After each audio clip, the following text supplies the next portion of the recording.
A while ago I made a show where I tried to explain what power creep is. If you haven't seen it, just go watch the Gaming Codex episode about power creep, or you can just watch this one because I'm gonna try to explain it again. Power creep is the idea that in a video game you'll often get progressively bigger numbers as the game continues to live on past its initial form. This is valid for the most part to constantly under development video games, MMOs, anything that's considered a sort of a live service where new content being added will make older content outdated and completely pointless simply because, well, the new content has bigger numbers attached to it. Examples of this can be better weapons in an MMO, faster cars in a racing game, stronger cards in a card game, and also something else. When I thought about making this show a couple of months ago, I thought to myself, okay, I'm gonna talk about the main way that I think you can deal with power creep, and that is just make everything a side way, like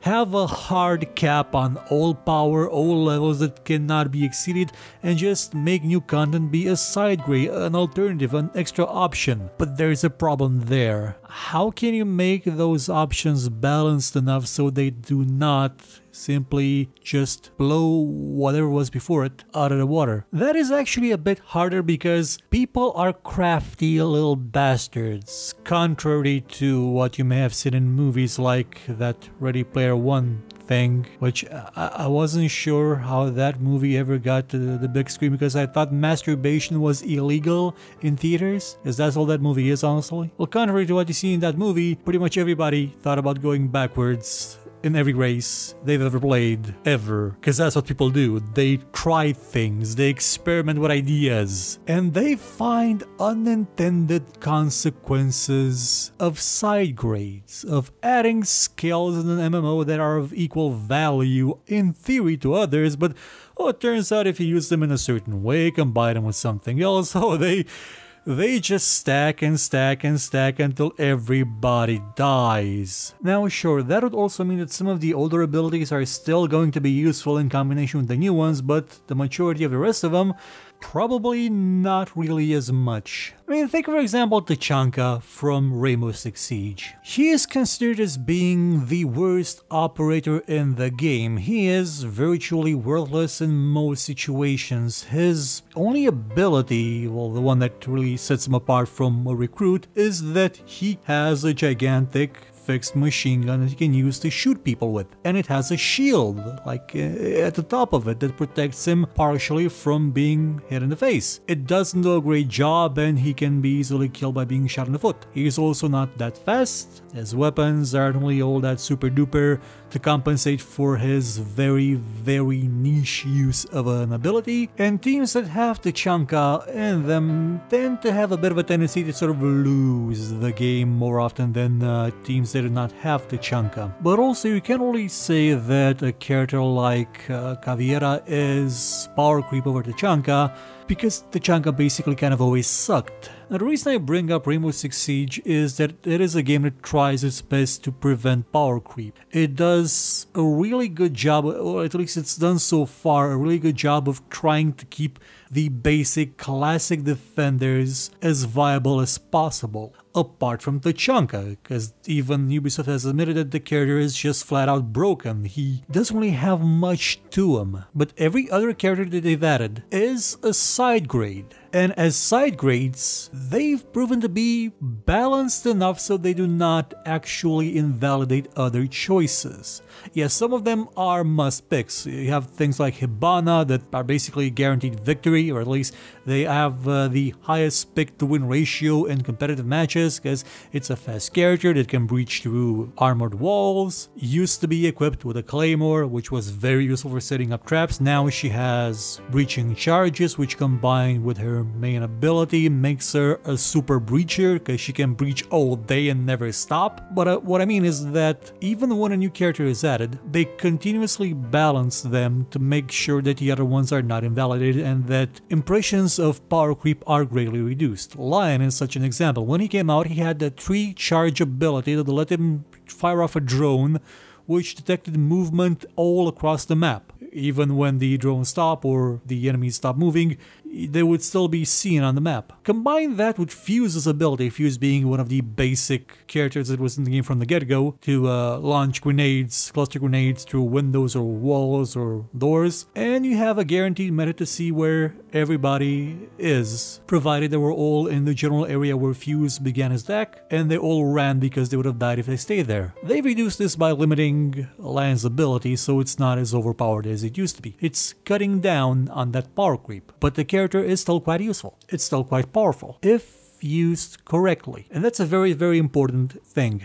If used correctly. I think power creep in a way is subject to interpretation. Hear me out on this. To effectively use an operator from Rainbow Six Siege, you need to understand that character and still be good at the basic function of the game, at the first-person shooter. At a tactical, not really super duper high speed first person shooter. We have to be stealthy, we have to be careful how you walk, where you walk, you have to know the maps. You basically have a lot of work to do before you even take into consideration which character you're gonna use. If you master the basic, you've already done like more than half the work necessary to win, regardless of what character you choose. The character basically just adds a flavoring to your playstyle. Sure, it's absolutely valid that what you pick will influence the result, because it also depends on what characters your enemy picked, but no matter which one you pick, you will not be able to win with them unless you actually know how to play the game properly. And I think that's how Rainbow Six Siege will always manage to even out power creep, because it doesn't matter how powerful a new operator will be, they will not be completely OP compared to the old ones for long, because then the game would be broken. And the game lives and dies on not being broken, or being broken if it dies, I mean. So rough edges,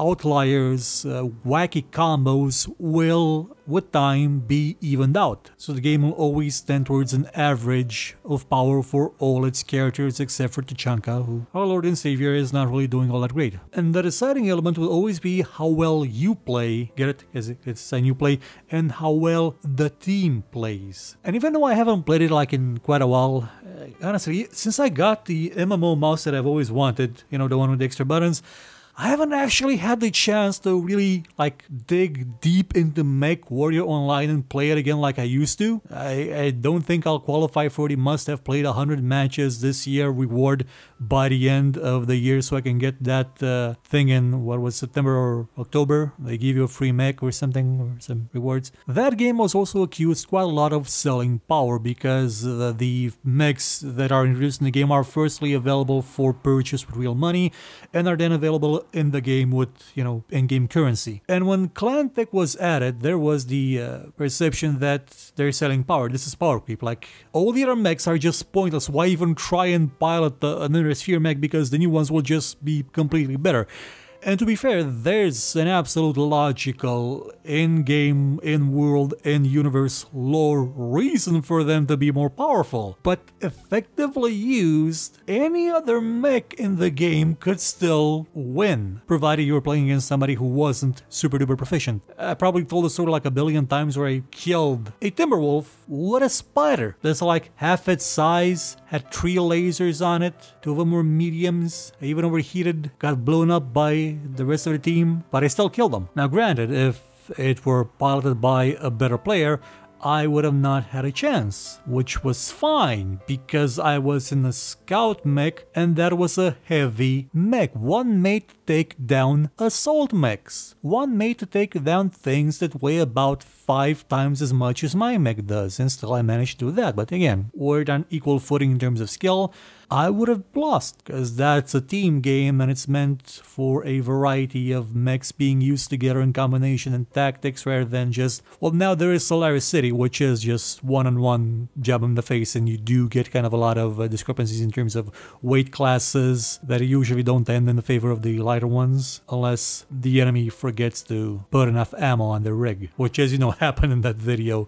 And it was glorious. I probably haven't played it since though. So back to power creep. Yeah, side grades can have problems of their own when they result in combinations nobody expected. But if you test out those combinations by just giving the content to the players to do with what they will and come up with crazy ideas, and then make sure that those crazy ideas do not hamper, destroy, or ruin the game, yeah, side grades can work. But that's Rainbow Six Siege. That has a completely lateral progression. What about games that have a vertical progression? Well, initially I was thinking about Guild Wars, because Guild Wars had a maximum level cap of 20, and everything that was added in the game was just an extension, well, not an extension, but it was adjacent to that 20, it wasn't on top of it for a while. It kind of turns out that they did have higher level enemies and abilities that would just flat out replace others' older abilities and make them useless, so I wasn't really all up to speed with Guild Wars enough to be properly able to use it in this video as an example. But it is a model that I think could work because it doesn't have one of the main problems that other MMOs have, namely, you will spend hundreds of hours grinding your way through the content of a game, trying to gear up and get good enough, get strong enough to be able to battle that last boss and just web his ass, and after many attempts and many failures you do it, you kill him, you destroy him, you pulverize him, and you get as reward epic super high-end gear that you've been salivating over ever since you saw this game for the first time, since you saw that squirrel climbing onto that tree and realized, oh my god, this is the future of video games. It didn't matter that thing was barely polygonal, you even saw a groundhog and how it looked like, and my god, that thing was just 4 triangles with some fur in it. But it doesn't matter because now we have those swords, that gear, that armor. And when the next expansion drops, that is worthless. Like, completely bupkis, because even the most basic gear towards the end of the next expansion, the things that drop from rats and you're probably gonna chuck away or turn into crafting materials, even that is better than what you used to have, than something that you fought so hard for. And that is the kind of power creep that absolutely punches you in the gut and makes you feel like, wow, they just do not care about the world at all. I'm referring to mostly World of Warcraft because, well, World of Warcraft is doing this unavoidably. It's been alive for more than 10 years. Every MMO that's been alive for that long, and there are still quite a lot of them, have that problem of how do you manage to bring in new things for the players to enjoy and not increase the numbers in stupid, crazy ways. I probably should have done a bit more documentation with how Ultima Online deals with it, because it's been alive for a whole lot longer than pretty much every other one. Well, there's Meridian 59, but Meridian 59 has been on and off and not really all that cursive. I said in that else, out of blue like Ultima Online did with that expansion once. And unless the MMO is actually built with limiting that power creep in mind, which is something that I really liked about Guild Wars, because it sort of limited it to level 20, so you didn't have too much grind, you just sort of went after skills after that. Unless the MMO is built with that in mind, there will always be that power creep in action. It'll be inevitable unless the game just flat out receives no more content, no more updates, nothing new. In which case, for an MMO, that is a death sentence, unless it's a really good one that's based not around the idea of a theme park, but more on player interaction and having them do stuff together, which is again something that Ultima Online was based on. It's something that a lot of things like Mortal Online is based on. Sort of had a data breach recently. I haven't played in like 15 years, 20 years, well, not 20 years, but at least 10 years. Only found out that it still exists because there was a data breach warning. Don't even know what email I used for it. I just probably do when I got the message on. I'll never mind. So the solution would be that. Have a hard cap on the power of items, and from there, let it be all up to the individual skill of the players. So you start as an RPG, as an MMO, and then you transition at the top level into Rainbow Six Siege, and never go past that. Just keep adding stuff sideways and make sure it doesn't get too overpowered compared to the rest of it. Sort of cut the numbers off. But again, the game has to be built with that in mind. And instead of seeing that more and more often, we're seeing the design of MMOs sort of bleed into single-player games, and it's kind of horrible. There is such a thing as loot spam, where you get so much loot, you're so flooded with options that they all seem equally worthless, or they will seem all equally worthless when you find the next item, because the next item is going to have better stats, and no matter how good you thought the old one was, there's just nothing keeping it useful anymore. I've seen this quite often in The Witcher 3, which is a game that I like, but the loot system is just bad. It scales depending on your level, meaning that you will always constantly find better loot that just scales up as you do, so unless you stop leveling, you will always find better items, constantly, meaning that there's really not much of a reason for you to keep items around. And they're not even like super duper amazing items. Like, you think that you would get to a point where the only items you would find are super amazing, but they're not. They're just more filler, more stuff. You never get the sense that you found that super duper item that you'll keep like for one level at least. No, it just doesn't happen. It's sort of the opposite of what The Witcher 1 had. The Witcher 1, you had like 3 sets of armor and maybe 4 or 5 swords, 2 of which you could have only gotten if you actually did a lot of work throughout the entire game. Like, work in early areas where you could never return to in the later game. Unless you did that, you were screwed out of some really powerful items. And you know they were powerful because you had only 4 swords or something like that. You could count them on one hand. That was perfect. Well, it may not have been perfect for the people that are really into getting loot, but it was, in terms of the feeling of the world, of progression as that character, of immersion, it was a lot better. Because you're a Witcher, you're not gonna use some stupid sword that some hobo had on him that somehow is more powerful than one forged by Witchers, smiths, expert swordsmen. Like Hattori Hanzo, what was that guy's name with the dumplings? I think it was Hattori Hanzo, which is, based off of the actual character that's in history. You wouldn't find stuff like that. Granted, in The Witcher 1, you would also probably not find like a couple of elderly people in a swamp that are somehow able to fist fight a mutant known for killing strigas and basilisks and have a good chance of winning against, yeah, I know they were cannibals, but still, that is horrible power creep. They should not have been anywhere near that power. I mean, why am I even bothering fighting monsters? Just pay those 2 old people to fight monsters. Hell, give them all the people they want to eat. They'd probably wipe the floor with pretty much anything in that area until a dragon shows up or something. Power creep sort of breaks immersion at a fundamental basis. It just ruins it. And it didn't used to be a thing. It honestly wasn't, up until the design of MMOs sort of bled into the design of single player games. Diablo 1, there was no power creep there. Yeah, items got better, because it made sense. You were growing in power, you were getting closer to hell. It made sense. It felt right. There was a natural progression. There wasn't an expansion where everything spiked in power so much that everything before it was useless. Oh sure, there was an expansion, and Nakrul may have seemed a bit more powerful than Diablo, but it wasn't at that level of you can now slap around the Lich King, but you'll get hammered in the face by some bear you find in the woods in the latest expansion. So my solution to power creep remains that better tested and better thought out side grades and just limiting progression. Like, have a flat top beyond which it becomes a game of skill. Now, how well would that work? Again, depends on how much time you spend balancing it, but eventually you'll probably get there, hopefully. I'm curious to know, what would your solutions for power creep be? I mean, technically you could just not have power scaling at all in the game, like none whatsoever. Everybody's going to start at the same. Well, basically, well, not even Counter-Strike. Like, the only sort of competitive multiplayer game I can think of that would be completely immune to power creep would have been that Storm thing that the makers of Fragmenting Nations created. It was like a one-shot kill, everybody's the exact same character kind of multiplayer FPS shooter. They tried to make it an esport, didn't take off. I was like the 100th player in Europe for a while, for a week, until, people actually started playing it.